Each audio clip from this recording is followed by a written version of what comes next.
Hi twinkle twinkle. சேனைக்கிழங்க வாங்கிட்டு உடனே செய்யக்கூடாது. ஒரு வாரம் கழிச்சு தான் செய்யணும். அப்போ தான் அரிக்காமல் இருக்கும்.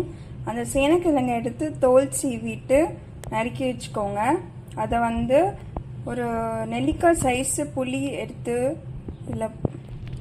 எடுத்து கொஞ்சோண்டு கல் உப்பு சேர்த்து இந்த மாதிரி ஊற வச்சுக்கோங்க. தண்ணி ஊற்றி ஊற வச்சுக்கோங்க. 1/2 hour ஊற வச்சுக்கோங்க. கையளவு முந்திரி பருப்பு எடுத்துக்கோங்க. 2 மீடியம் சைஸ் பெரிய வெங்காயத்தை இந்த மாதிரி நறுக்கி வச்சுக்கோங்க. 2 மீடியம் சைஸ் தக்காளியை இந்த மாதிரி நறுக்கி வச்சுக்கோங்க. இஞ்சி பூண்டை கொஞ்சம் இந்த மாதிரி 1-2 அரைச்சி வச்சுக்கோங்க. 5 பூண்டை இந்த மாதிரி இடித்து வச்சுக்கோங்க. 4 ஊசி பச்சை மிளகாய் நறுக்கி வச்சுக்கோங்க. 1/2 மணி நேரம் ஊறிடுச்சு. இதை நல்லா வாஷ் பண்ணிட்டு வந்துடலாம். நல்லா வாஷ் பண்ணியாச்சு. இப்போ தண்ணி கொஞ்சம் ஊற்றி வேக வச்சுக்கலாம். 3/4 பதம் நல்லா வெந்துருச்சு.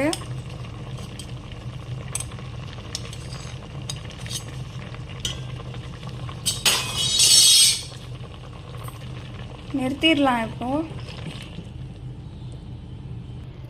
சேனைக்கிழங்க நல்லா தண்ணி இருத்துட்டு இந்த மாதிரி ஒரு தட்டில் எடுத்து வச்சுக்கோங்க.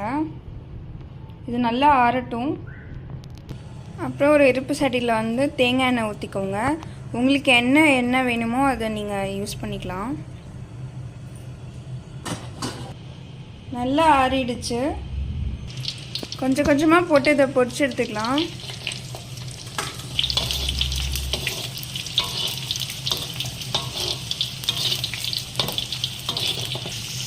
நல்லா வறுத்து எடுத்தாச்சு. இந்த ஸ்டேஜில் எடுத்துக்கலாம். அதே மாதிரி திரும்ப கொஞ்சம் போட்டு வறுத்துக்கலாம்.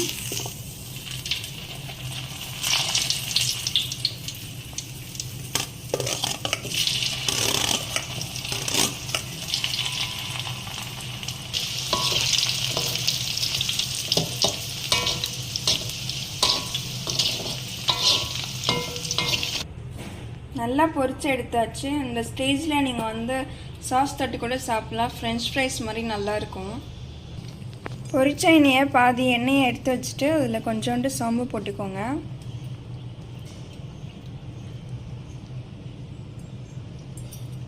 அதே எண்ணெயிலே சோம்பு போட்டுக்கோங்க.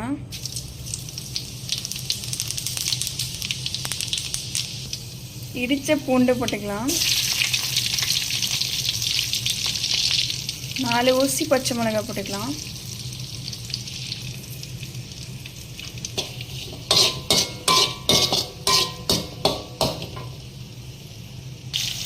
இதுக்கடுத்து இஞ்சி பூண்டு பேஸ்ட் போட்டுக்கலாம்.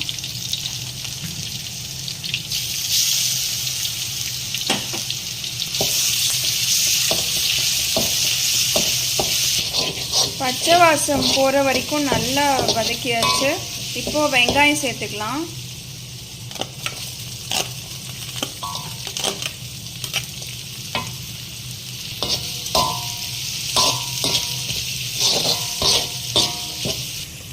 வெங்காயம் நல்லா வதங்கிடுச்சு. இப்போ தக்காளி சேர்த்துக்கலாம்.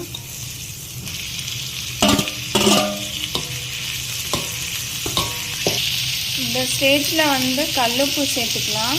அப்போ தான் அந்த தக்காளிலாம் மசியும்.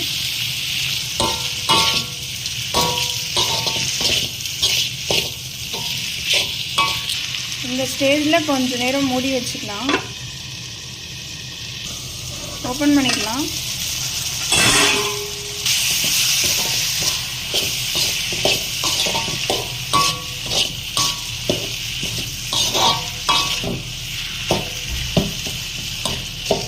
இந்த ஸ்டேஜில் இப்போ முந்திரி பருப்பு போட்டுக்கலாம்.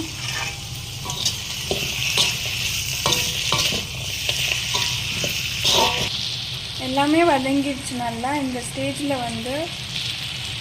வீட்டில் அரைச்ச மிளகாத்தூள், காரமான மிளகாத்தூள் 1 ஸ்பூன் போட்டுக்கலாம். மல்லித்தூள் 1 ஸ்பூன் போட்டுக்கலாம்.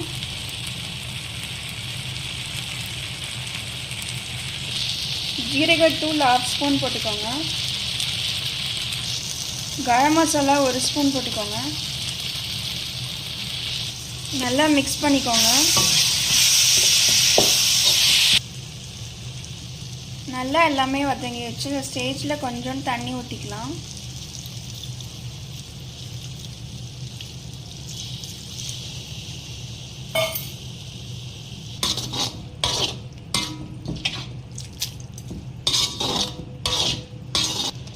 இப்போ வந்து உப்பு இருக்கான்னு டேஸ்ட் பண்ணி பாருங்க. அப்படி இல்லைன்னா தேவையான அளவு நீங்கள் உப்பு போட்டு ஆட் பண்ணிக்கோங்க.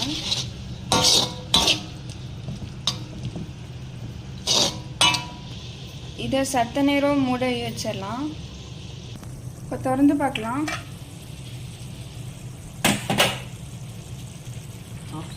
நல்லா பபிள்ஸ் வந்துருச்சு, எண்ணெயெல்லாம் பிரிஞ்சு வந்துருச்சு. இந்த டைமில் வந்து 1/2 ஸ்பூன் பெப்பர் போட்டுக்கலாம். கொஞ்சோண்டு கொத்தமல்லி போட்டுக்கோங்க.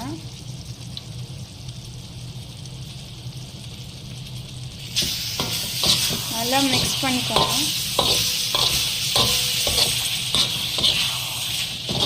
இப்போ அந்த வறுத்த சேனைக்கிழங்க ஆட் பண்ணிக்கலாம்.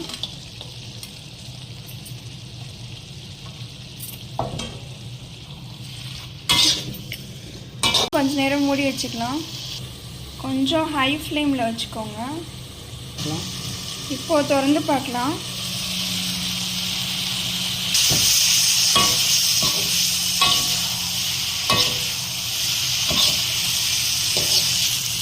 நல்லா ரெடி ஆயிடுச்சு. இப்போ வந்து வேறு கண்டெய்னரில் மாற்றிக்கலாம். சேனைக்கிழங்கு சுக்கா மசாலா ரெடி ஆயிடுச்சு. நீங்களும் செஞ்சு பார்த்து சாப்பிட்டு பார்த்து சொல்லுங்கள். தேங்க்யூ. இது ரொம்ப நல்லா இருக்கும், நல்ல ஸ்பைஸியாக இருக்கும், நல்ல டேஸ்ட்டாக இருக்கும். நீங்களும் செஞ்சு பார்த்துட்டு சாப்பிட்டு பார்த்துட்டு சொல்லுங்கள். தேங்க்யூ.